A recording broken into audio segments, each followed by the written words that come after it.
Welcome everybody. I'm Josh Fenton at GoLocal Live. It's Health Matters, our weekly highlight of what's going on over at the Warren Alpert Medical School at Brown University.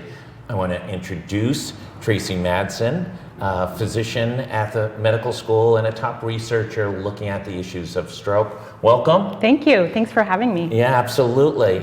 You're doing some cutting edge work. Let's talk about stroke, just Sure. at the broadest. Sure. In preparation of this, I knew nothing about stroke, and I'm not sure anybody does until a family member has one. I think that's common. A lot of people know more about heart disease and heart attacks than strokes. So 800,000 a year, according to the CDC, most of them first time, a little different than heart attacks. A couple 100,000 people have repeat strokes. Leading causes?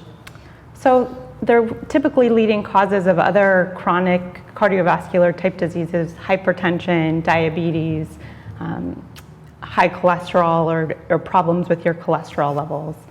And when do strokes hit? I mean, you know, there's an interesting incident that's been public of a young female reporter at a television station in Providence, under 30, having a stroke. Very unusual, at least from the cohorts of people in the media. We don't usually have peers who are having strokes. When does it happen? Is that a terribly unusual situation? So that's a great question. They can really happen at any point, children all the way through elderly adults. We do know, though, that the risk of stroke rises dramatically as we age. So the absolute numbers of strokes happening in the young, so ages 20, 30, even 40, is quite low, especially relative to the number of strokes that's happening in people like 50 plus. And as we get into 60, 70, 80, 90, the risk rises quite dramatically. But it's definitely not uncommon to have a stroke. And what's the recovery likelihood? Is it 80% of the people have full recoveries? What's the breakdown? So that's a hard number to quote, and it really is highly dependent on the type of stroke and the severity of stroke. We see a whole spectrum of severity of stroke. So there may be a very minor stroke, which affects maybe the coordination of one hand, all the way up to a severe stroke where someone might not be able to speak or move one side of the body. And so as you can imagine, the recovery process and the chances of recovery depend really very highly on the severity of the stroke, and then also whether or not you get treatment in the acute window, and so whether or not you're treated immediately versus waiting to come in to seek help. You just came back from LA. You were giving a presentation at one of the leading research events in the country. Talk a little bit about that. Sure. So I was very lucky to represent Brown at the International Stroke Conference this past week in Los Angeles, and really excited to talk about stroke in women at that conference. I gave 3 different oral presentations on kind of different subtopics on how we're looking at stroke prevention and how we look at that through a sex-specific lens. So how do women differ from men, and how do we incorporate those differences into prevention strategies? And some of your research is focused on the relationship between stroke and female hormones. Talk a little bit about how that correlates and how it doesn't correlate sometimes. Sure. So when I started looking at sex-specific stroke prevention, I started looking at some of the more common stroke or cardiovascular risk factors like hypertension and diabetes, and how those actually differ between women and men. And so kind of the next natural question is, if risk factors like hypertension and diabetes differ by sex, what is driving those differences? And so one of the natural hypotheses, and this is something that's been studied for a while and we still don't have a great understanding, unfortunately, but how do sex hormones like estrogen and progesterone or testosterone, how do those affect risk of stroke and other cardiovascular diseases across the lifespan?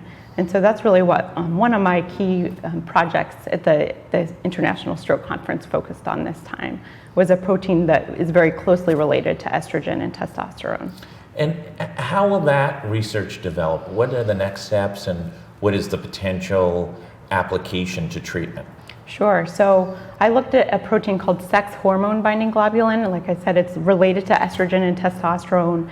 researchers in the past have shown that low levels of this hormone are related to the development of diabetes later in life, and also cardiovascular disease like heart attacks or coronary heart disease.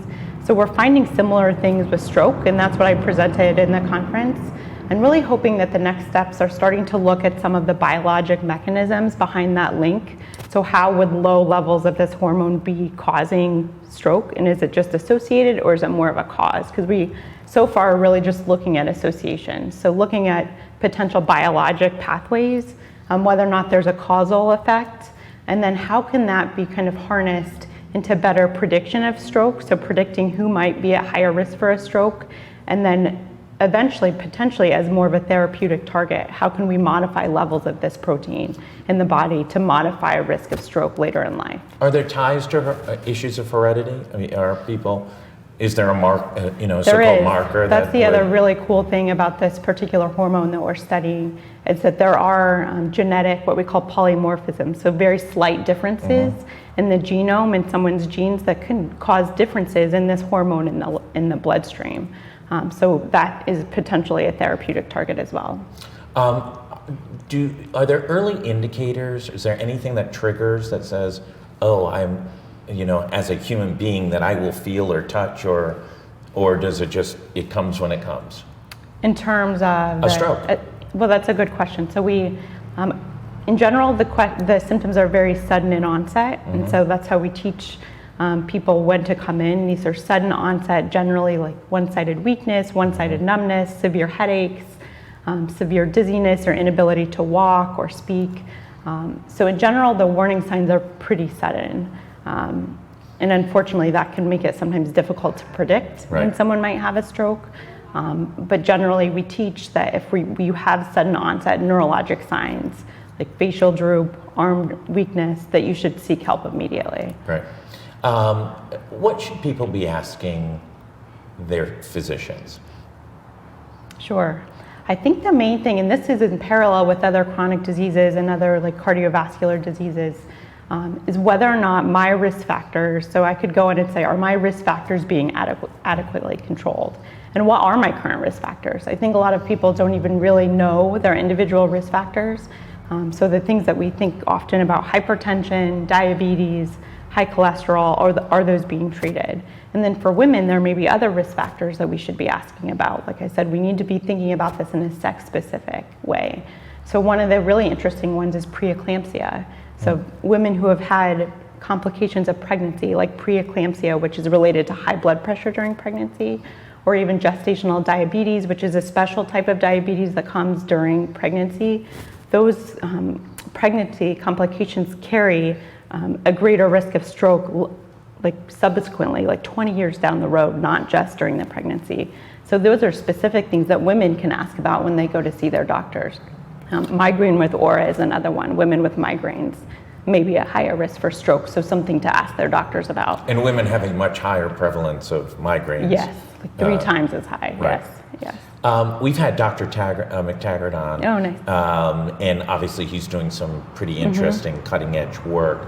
Is there any overlap between those two elements of research? His is really about making sure that first and foremost, that the patient's at the right place at the right time, first and foremost. And then secondly, in some of the treatment strategies. Sure, there's a lot of overlap. So a lot of my work is actually in the emergency department. So I do a lot of epidemiology work in my research life, but then I work in the emergency department and work closely with Dr. McTaggart and other acute interventionalists and stroke neurologists that are treating stroke in the acute period.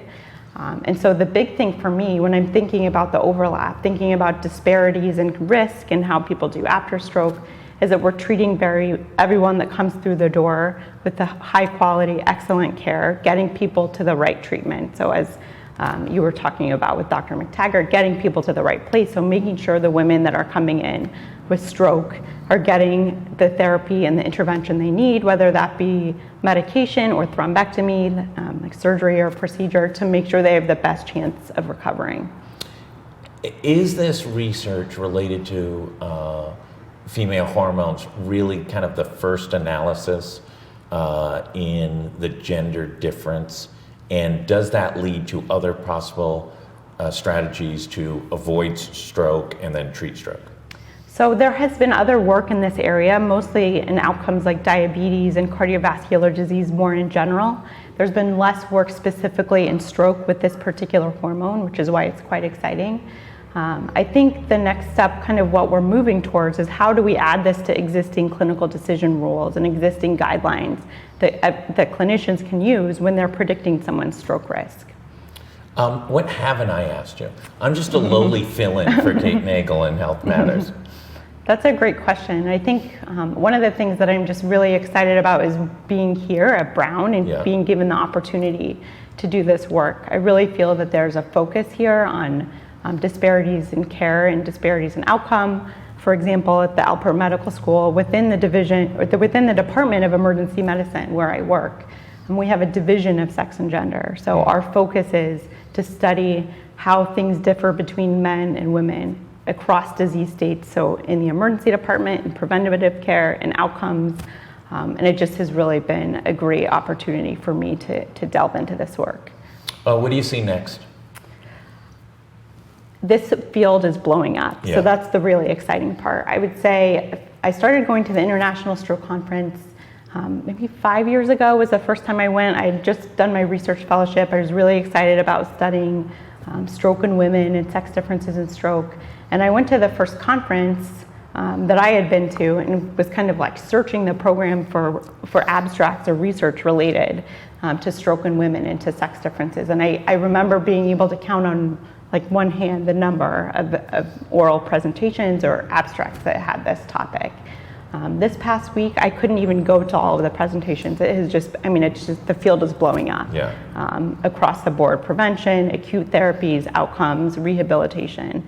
And so it's just really exciting to see people studying this and translating this to the bedside. And I think we're going to see a lot of this knowledge being translated to patient care. Is it traveling down? Is it traveling to emergency room physicians? Is it traveling down to primary care physicians? I think it definitely is. I think it's traveling all the way down to the lay public in terms of teaching patients about differences in how people might present and being aware that women and men are not the same and that women may have slightly different symptoms than men when they come in.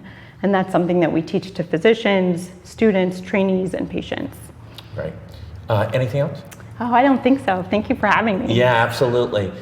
Great to see. It's, from our standpoint, getting to have conversations on this level of cutting edge research is always intriguing. And, McTaggart's not only at cutting edge research, but wildly entertaining as well. Yes. So it's always interesting. And we've had Steve Salloway in a number of times. Great. And so, we get a good peek at sort of what are the intriguing things that are going on. And the whole world right now is talking about coronavirus and not in any way related to stroke, but it's such an intriguing aspect of sort of the global economy in which, something taking place in Wuhan, China can dramatically disrupt the entire world's economy, trade, and international relations. It's true. Global health is really becoming a very important topic, and I think that we're all considering global health as a much more important priority for us here in the United States. And transferable. Your research, it's the same issues abroad. Listen, everyone, thanks so much for tuning in. We'll be back tomorrow. Also a super busy day on the site today with a lot of things breaking. The Attorney General and Department of Business Regulations filed charges. 2 of them were solved, but against 19 contractors. The stock market's down another 3% today. One of the largest 2-day drops, but as a percentage of the market, actually not nearly as significant as, say, the big drop in 1987, which was a 23% one-day drop. So stay tuned on that. We'll be back tomorrow in studio and also on the road on a number of fronts, including a Commerce RI meeting. We'll be over with the governor and the rest of the Commerce Board. Thanks, everybody, for tuning in.